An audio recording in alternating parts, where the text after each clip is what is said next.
Hi everyone, it's your girl Elizabeth, and really quickly I would like to share a couple of things with you guys, and I hope that this will bless one or two persons. In the past month I have backslided in faith, I have been through a breakup, I have done things I swore I was never ever going to do. I was listening to a recent message of Pastor Michael Todd of Transformation Church anyway, where he was talking about parameters.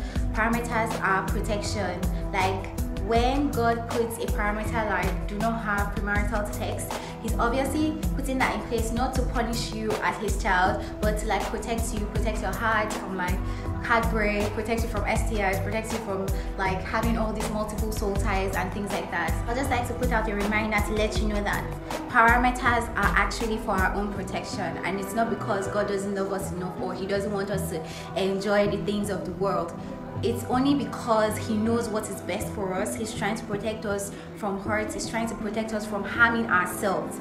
Another thing I wanted to talk about was to admonish you or anyone watching this video to check what you believe in.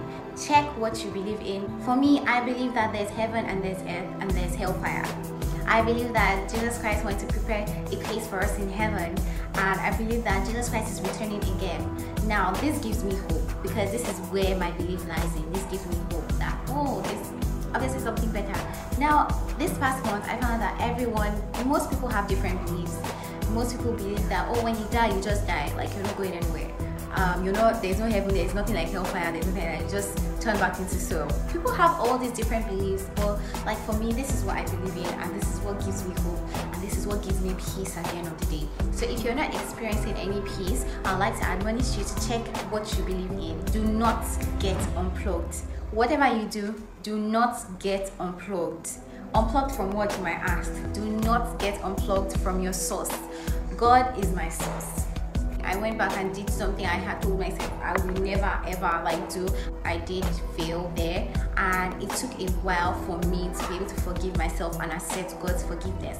I have slipped up, I've sinned, so now what?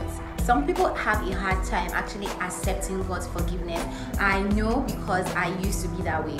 Like when I do something or when I sin or slip up, in the past, I usually just go silent on God. I don't pray again, I don't talk to him. It's that shame. I begin to start feeling ashamed of myself.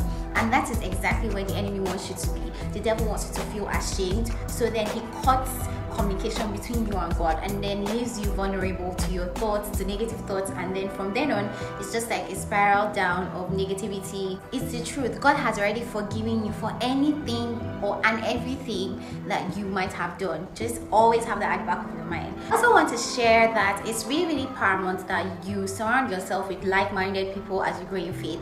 It's important to have like a circle of safety. A circle of safety actually constitutes of maybe 2, 3, or 4 persons who are like your tight faith buddies, people who are also growing in faith with you on the same level as you are, or even higher, and are pulling you up as you go on the ladder of faith. How do you get back up when you slipped up?